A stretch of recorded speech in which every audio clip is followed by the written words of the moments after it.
سلطان صلاح الدین ایوبی کا دور تھا.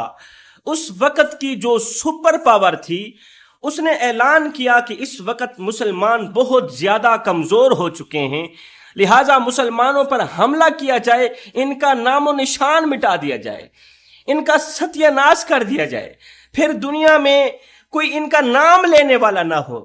اس سوچ کی بنیاد پر اس سپر پاور نے کیا کیا؟ ایک بحری بیڑا تیار کیا. بحری بیڑا حرکت میں آیا، وہاں سے بحری بیڑا چل پڑا مسلمانوں کی طرف. ادھر سے بحری بیڑا چلا، ادھر سے دشمن چلا، ادھر سے حضرت سلطان صلاح الدین ایوبی کو پتہ چلا کہ دشمن کا بیڑا میرے مسلمانوں کی طرف آ رہا ہے، مسلمانوں کا بیڑا غرق کرنے کے لیے. یہود و نصارہ کا بیڑا وہاں سے چل پڑا ہے حملہ کرنے کے لیے، مسلمانوں کے بچے یتیم کرنے کے لیے، مسلمانوں کی عورتوں کو بیوہ کرنے کے لیے. دشمن وہاں سے چل پڑا ہے. وقت قلیل ہے، موضوع طویل ہے. کل صبح تک وہ بیڑا مسلمانوں کی حدود میں داخل ہو جائے گا. کہیں ایسا نہ ہو مسلمانوں کے بچے یتیم نہ ہو جائیں. سلطان نے کیا کیا؟ جلدی سے مجاہدین کو بلایا. تمام مجاہدین اکٹھے ہو گئے. سلطان نے کہا کہ دشمن کا بحری بیڑا وہاں سے چل پڑا ہے مسلمانوں کا بیڑا غرق کرنے کے لیے. اس طرح کرو، جلدی سے کام تقسیم کرو. وقت قلیل ہے، سفر طویل ہے. ایک رات ہے ہمارے پاس، ایک رات ہے ہمارے پاس. ہم نے دشمن کو شکست بھی دینی ہے اور ہمارے ہاتھ بھی خالی ہیں. ہمیں مدینے والے کی مدد کی اشد ضرورت ہے، ہمیں اللہ کی مدد کی اشد ضرورت ہے. جلدی کرو، کام تقسیم کرو. کون کون سے کام کرنا چاہتے ہو؟ انہوں نے کہا حضرت آپ ہی بتا دیں، آپ ہی کام ہمارے ذمے لگائیں. تو حضرت سلطان صلاح الدین ایوبی نے کہا تم اس طرح کرو، تم میدان سنبھال لو، میں مدینے والے کا مسلح سنبھال لیتا ہوں.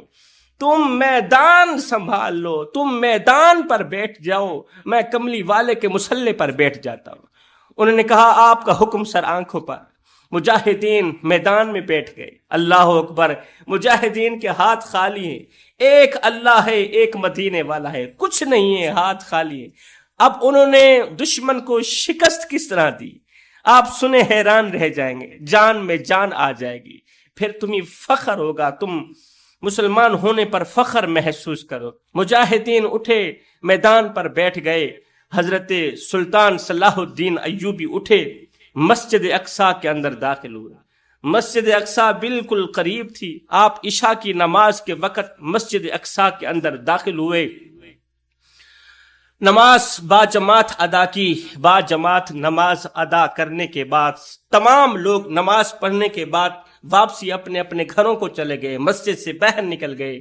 مسجد کے اندر ایک سلطان صلاح الدین ایوبی رہ گیا، اکیلا. مسجد کے اندر کوئی نہیں ہے، تنہا بیٹھا ہے. جب مسجد خالی ہو گئی نا، جب اندھیرا چھا گیا تو سلطان نے کیا کیا؟ اپنا قیمتی تاج، شاہی تاج سر سے اتارا، الٹا کر کے کشکول کی طرح زمین پر رکھ دیا. قیمتی اور شاہی تاج سر سے اتارا، کشکول کی صورت میں اسے الٹا کر کے زمین پر رکھ دیا. پھر زاروں قطار رونے لگا. روتا چلا جا رہا ہے، روتا جا رہا ہے. آنکھیں خون کے آنسو بہا رہی ہیں. روتے روتے ہچکی لگ گئی. جب ہچکی لگی نا تب جا کر اللہ سے مخاطب ہوا. اللہ اکبر. تب جا کر اللہ سے کچھ باتیں کی، اللہ سے کلام کیا. جب ہچکی لگنے لگتی ہے نا، بچہ روتا رہتا ہے، ماں نہیں مانتی. ماں اگر پتھر دل بھی ہو، باپ اگر پتھر دل بھی ہو، روتا رہتا ہے، اپنی بات منواتا رہتا ہے. ماں نہیں مانتی، کیونکہ کچھ مائیں ہوتی ہیں نا جن کے دل پتھر بن جاتے ہیں. پتھر دلوں والی مائیں بھی رہتی ہے دنیا میں. بچہ روتا رہتا ہے. روتے روتے جب بچے کو ہچکی لگ جاتی ہے نا تو پھر ماں کا پتھر دل بھی نرم ہو جاتا ہے، موم ہو جاتا ہے. پتھر دل رکھنے والی ماں کو بھی رحم آ جاتا ہے جب بچے کو ہچکی لگ جاتی ہے. پھر بچہ جو کہتا ہے ماں مان لیتی ہے، اپنی بات منوا کر ہی دم لیتی ہے. بچے کی ہچکی اپنی ضد منوا کر ہی دم لیتی ہے. جب سلطان صلاح الدین ایوبی کو روتے روتے ہچکی لگی نا، تب جا کر سلطان صلاح الدین ایوبی نے کہا او میرے کریم رب، رات کو دن میں بدلنے والے رب، تیری قوم پر یہ پریشانی میری وجہ سے آئی ہے، تیرے بندوں پر یہ مصیبت میری وجہ سے آئی ہے، کیونکہ عوام پر اکثر مصیبتیں، اکثر پریشانیاں حکمرانوں کی وجہ سے ہی آتی ہیں۔ میرے مالک، میں نااہل سے ہی، میں کم عقل سے ہی، میرے مالک میرے اندر لاکھوں خامیاں سے ہی ہیں، لیکن میرے مالک میرے اندر ایک خوبی بھی ہے، لاکھوں خامیاں ہونے کے باوجود بھی، نااہل ہونے کے باوجود بھی میرے اندر ایک خوبی بھی ہے۔ اگر وہ خوبی تجھے پسند آئے تو اسی خوبی کے صدقے یہ پریشانی ڈال دے، یہ مصیبت ڈال دے میرے مالک۔ عرض کی میرے مالک، میں نااہل سہی، میرے اندر لاکھوں خامیاں ہیں، مگر ایک خوبی یہ ہے کہ اس وقت تک میں سوتا نہیں ہوں جب تک میں تیرے محبوب کی ذات پر 500 مرتبہ درود نہیں پڑھتا۔ سبحان اللہ۔ اس وقت تک سلطان سوتا نہیں ہے جب تک تیرے نبی کی ذات پر 500 مرتبہ درود شریف کا نذرانہ پیش نہیں کرتا۔ میرے مالک، اگر میری یہی خوبی تجھے پسند آئی ہے تو مدینے سے مدد بھیج، تجھے اس محبوب کا واسطہ، مدینے سے کوئی خیرات بھیج، ورنہ کل دشمن حملہ آور ہو جائے گا، تیرے محبوب کی امت کی عورتیں بیوہ ہو جائیں گی، بچے یتیم ہو جائیں گے، ان کے سر سے والدین کا سایہ چھین لیا جائے گا۔ میرے مالک، مدینے سے کوئی خیرات بھیجنا۔ حضرت سلطان صلاح الدین ایوبی پوری رات روتے رہے، اللہ کو مناتے رہے۔ حضرت سیدنا علی المرتضیٰ شیر خدا نے فرمایا تھا، جب میرا جی چاہتا ہے کہ میں اللہ سے بات کروں تو میں نماز پڑھنے لگ جاتا ہوں، اور جب میرا جی چاہتا ہے کہ میرا رب مجھ سے کلام کرے تو میں قرآن اٹھاتا ہوں، پڑھنے لگ جاتا ہوں۔ پوری رات اللہ سے کلام کرتے رہے، پوری رات اللہ کو مناتے رہے، ساری رات روتے روتے گزر گئی، پتہ ہی نہ چلا کہ رات گزر گئی ہے۔ اتنے میں صبح ہوئی، مؤذن نے آذان دی۔ جب مؤذن نے آذان دی اس وقت آپ کو پتا چلا یہ تو فجر بھی ہو گئی ہے۔ سلطان کو رات کے گزر جانے کا علم تب ہوا جب مؤذن نے آذان دی، مؤذن نے آپ کو اٹھایا، فجر کا وقت ہو گیا ہے، آپ کو ہچکی لگی ہوئی ہے، آپ اٹھے، فجر کی نماز با جماعت ادا کی۔ با جماعت نماز پڑھنے کے بعد تمام لوگوں کے ساتھ جب مسجد اقصی سے باہر نکلنے لگے نا تو سامنے ایک فقیر بابا کھڑا ہوا تھا۔ مسجد اقصی کے دروازے کے بالکل سامنے ایک فقیر کھڑا تھا، اس نے پھٹے پرانے کپڑے پہنے ہوئے تھے۔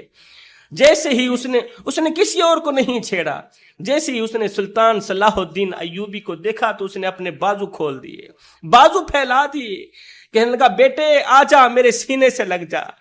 سلطان صلاح الدین ایوبی دوڑ کر گئے، اس کے سینے لگ گئے، اس نے سلطان کی پیشانی چومی، سلطان کے ہاتھ چومے، چوم کر کہنے لگا، بیٹے تجھے بہت بہت مبارک ہو، تجھے بہت بہت مبارک ہو۔ سلطان نے پوچھا، بابا کس چیز کی مبارکباد دے رہے ہو؟ اس نے کہا، بیٹے مبارکباد اس لیے دے رہا ہوں کہ تیرے رات کے آنسوؤں نے دشمن کا بیڑا غرق کر دیا۔ سبحان اللہ۔ رات کو خشیت الہی میں، خوف خدا میں، دعاؤں کے دوران، اللہ سے باتیں کرنے کے دوران تیری آنکھوں سے جو ایک آنسو نہیں نکلا تھا، اس ایک آنسو نے دشمن کا بیڑا غرق کر دیا۔ بیٹے، جو تو ساری رات مصلی پر روتا نہیں رہا، کبھی سجدے پر پیشانی رکھتا، کبھی رخسار رکھ کے روتا، کبھی خون کے آنسو بہاتا، کبھی اللہ کے آگے عرضیاں کرتا، کبھی خود کو ناکارہ کہتا، خود کو نااہل کہتا، اور بیٹے تیری آنکھوں سے نکلے ایک آنسو نے دشمن کا بیڑا غرق کر دیا ہے، تیرے مجاہدوں کو جیت مل گئی، تجھے بہت بہت مبارک ہو۔ ہم ایک لمحے کے لیے اپنے اندر اتریں، ہم ایک لمحے کے لیے اپنے باطن پہ اتریں، ہماری آنکھوں سے کبھی اس طرح کے آنسو نکلیں؟ ہم نے خود کو کبھی نااہل کہا؟ اللہ کے سامنے کبھی عاجزی اور انکساری پیش کی؟ ہم نے جب بھی سمجھا خود کو بڑا سمجھا، ہمارے دل پتھر بن چکے، پتھر دل کی وجہ سے آنکھوں سے آنسو بہانا بھی بند ہو گیا، آنکھیں آنسو بہانا چھوڑ گئی، میرے کریم نبی نے فرمایا تھا راتوں کی تاریکیوں میں اٹھ اٹھ کے قرآن پڑھا کرو اور قرآن پڑھتے وقت رویا کرو، اس لیے کہ رونا میرے اللہ کو بہت زیادہ پسند ہے۔ جو اللہ کے لیے روتا ہے نا، پھر اللہ کی ذات خود اسے چپ کرواتی ہے، اللہ کی رحمت اسے چپ کرواتی ہے، اللہ کے معصوم فرشتے رونے والے کو چپ کرواتے ہیں۔ راتوں کی تاریکیوں میں اٹھ اٹھ کے رویا کرو، اگر رونا نہ بھی آئے تو رونے کی کوشش کر لیا کرو۔ حضرت داتا علی حجویری سے پوچھا گیا، حضرت اگر رونے کی کوشش کریں پھر بھی رونا نہ آئے تو کیا کریں؟ آپ نے فرمایا پھر اپنے مقدر پہ رویا کرو، پھر اپنے نصیب پہ رویا کرو۔ اتنے سنگ دل ہو چکے ہو، اتنے پتھر دل بن چکے ہو کہ آنکھیں آنسو بہانا بھی چھوڑ گئی ہیں۔ ہم ایک لمحے کے لیے اپنے باطن پہ اتریں، ہم ایک لمحے کے لیے اپنے اندر اتریں اور سوچیں ہم کس کے غلام ہیں، ہم کس نبی کے امتی ہیں، کس نبی کے امتی ہیں۔ لا الہ الا اللہ محمد الرسول اللہ پڑھنے کے باوجود بھی ہماری پوری رات موبائل پر فحاشی فلمیں دیکھتے ہوئے گزرتی ہے۔ سلطان صلاح الدین ایوبی کی رات گزر گئی سجدے میں، سجدے کے اوپر سر رکھا، سجدے کے اوپر پیشانی رکھی، رخسار رکھے، پوری رات روتے روتے گزر گئی، پتہ بھی نہ چلا۔ یہ تو صبح کے وقت مؤذن نے آ کر بتایا کہ فجر ہو گئی۔ ہم بھی جاگتے ہیں، کیوں نہیں جاگتے؟ ہماری آنکھ بھی نہیں لگتی، رات گزر جاتی، ہمیں پتہ تک نہیں چلتا۔ شاہ جی آپ کیا کہہ رہے ہیں؟ پوری رات موبائل پر ٹک ٹاک دیکھتے ہیں، فیس بک دیکھتے ہیں، فیس بک پر فحاشی ڈرامے دیکھتے ہیں، فحاشی فلمیں دیکھتے ہیں، فحاش ویڈیوز دیکھتے ہیں۔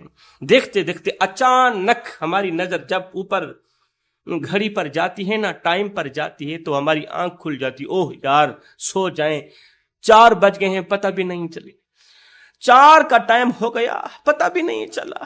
ہماری راتیں کچھ اس طرح کی گزر رہی ہیں۔ پھر اللہ تعالیٰ کی رحمت بھی اسی طرح کی ہی ہمارے اوپر برس رہی ہے نا۔ ہر وقت دل پریشان رہتا ہے، دل بے چین رہتا ہے، دل بے قرار رہتا ہے۔ مال کے ہونے کے باوجود بھی رات کو کروٹیں بدلتی رہتی ہیں، نیند نہیں آتی، دل بے چین، دل بے قرار۔ سب کچھ ہونے کے باوجود بھی اللہ تعالیٰ نے سکون چھین لیا ہے، اللہ تعالیٰ نے چین و قرار چھین لیا ہے۔ کیوں؟ اس لیے کہ تم نے مسجد میں قالین تو بچھائے ہیں، تمہارے پاس مال تھا، دولت تھی، تم نے مسجد میں قالین بھی بچھوا دیے، ایسی بھی لگوا دیا، اپنے لیے نہیں دوسروں کے لیے۔ تم نے مسجد کے اوپر سپیکر بھی لگوا دیے، خوبصورت مینار بھی کھڑا کروا دیا، مسجد کے اوپر بہت سارا پیسہ خرچ کر دیا۔ مجھے بتاؤ، جب مؤذن کہتا ہے حی علی الصلاۃ، حی علی الصلاۃ، وہ تمہیں پکارتا ہے یا تمہاری چٹائیوں کو پکارتا ہے؟ اگر تم نماز نہیں پڑھتے تو پھر مسجد میں سپیکر لگوانے کا فائدہ ہی نہیں ہے، پھر مسجد میں اس قدر قیمتی قالینیں بچھوانے کا فائدہ تو نہیں ہے نا۔ ہم کس نبی کے غلام ہیں، کس نبی کے امتی ہیں؟ ایک چھوٹا سا واقعہ دل کے کانوں سے سنیے گا، جان میں جان آ جائے گی، ایمان تازہ ہو جائے گا۔ وہ واقعہ کچھ یوں ہے کہ ایک صحابیہ نے اپنی بیٹی کی شادی کی تو عطر نہیں تھا، خوشبو نہیں تھی، دوڑتی ہوئی کریم آقا کی خدمت میں حاضر ہوئی، یا رسول اللہ اپنے پسینے کے چند قطرے عطا کر دیں، پسینے کے چند قطرے عطا کر دیں، میری بیٹی لال جوڑا پہن کر دلہن بن کر بیٹھی ہے، لگانے کو خوشبو نہیں۔ آقا کریم نے کیا کیا، اپنے سینہ مقدس کے چند قطرے شیشے میں ڈال کے دے دیے۔ یہ چند قطرے لے کر دوڑتی ہوئی دلہن کی طرف بڑھی، اس شیشے کے اندر تھوڑا سا پانی ڈالا تو دلہن کے اوپر چھڑکاؤ کر دیا، بیٹی کے اوپر پسینے کا چھڑکاؤ کر دیا، پسینے کے اندر چند قطرے پانی کے ڈال کے دلہن کے اوپر چھڑک دیا۔ توجہ طلب بات ہے کہ وہ عطر گیا تو دلہن پر تھا، وہ پسینہ گیا تو دلہن پر تھا۔ اب جو بھی شخص اس دلہن کے محلے کے اندر داخل ہوتا، وہ اس طرح کی پیاری سی خوشبو پاتا، اسے لگتا کہ میں کسی محلے کے اندر داخل نہیں ہوا، میں تو عطر کے بازار میں داخل ہو گیا۔ اس طرح کی پیاری خوشبو پاتا، یہ خوشبو پھیلتی گئی، دلہن کی یہ خوشبو پھیلتی گئی اور مشہور ہوتی گئی، دور دور سے لوگ آتے محلے کی خوشبو سونگھنے کے لیے۔ کتنی پیاری خوشبو ہے۔ نیا آدمی جو بھی اس محلے میں داخل ہوتا تو کہتا میں محلے میں داخل نہیں ہوا، میں تو عطر کے بازار میں داخل ہو گیا، میں تو خوشبو کے بازار میں داخل ہو گیا۔ کتنی خوش بخت دلہن تھی جسے حضور کے پسینے کے قطرے نصیب ہوئے تھے۔ اب وہ جب اپنے سسرال گئی، اللہ تعالیٰ نے اسے اولاد دی، وقت گزرتا گیا، صدیاں گزر گئیں۔ صدیاں گزر جانے کے بعد جب حضرت امام جلال الدین سیوطی کا دور مبارک آیا، جلال الدین سیوطی کا دور آیا تو آپ کہیں جا رہے تھے، صدیاں گزر گئی تھیں۔ کون امام جلال الدین سیوطی؟ وہ امام جلال الدین سیوطی جنہیں 75 مرتبہ جاگتے ہی جاگتے حضور کا دیدار نصیب ہوا ہے۔ وہ امام جلال الدین سیوطی کہیں جا رہے تھے، جاتے جاتے آپ کا ایک ایسے گاؤں میں سے گزر ہوا جس کی خوشبو سونگھ کر آپ کو محسوس ہوا، ہو نہ ہو یہ خوشبو تو میرے کریم آقا کے مقدس پسینے کی لگتی ہے، ہو نہ ہو یہ جو خوشبو میں ابھی سونگھ رہا ہوں نا، یہ میرے کریم آقا کے مقدس پسینے کی خوشبو لگتی ہے۔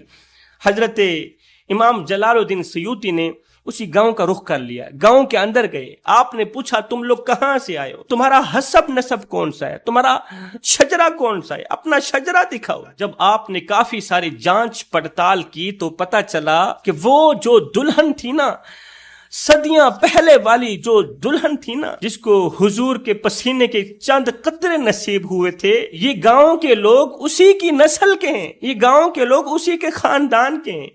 وہ دلہن جس کو آقا کریم کے پسینے کے چند قطرے نصیب ہوئے تھے، یہ تمام لوگ اسی کی اولاد میں سے۔ ہائے میں قربان جاؤں، صدیاں گزر گئیں مگر آقا کریم کے پسینے کی وہ خوشبو نہ گئی۔ پھر کیا تھا، حضرت امام جلال الدین سیوطی روزانہ اس گاؤں والوں کی زیارت کرنے کے لیے جایا کرتے تھے، روزانہ خوشبو سونگھنے کے لیے جایا کرتے تھے۔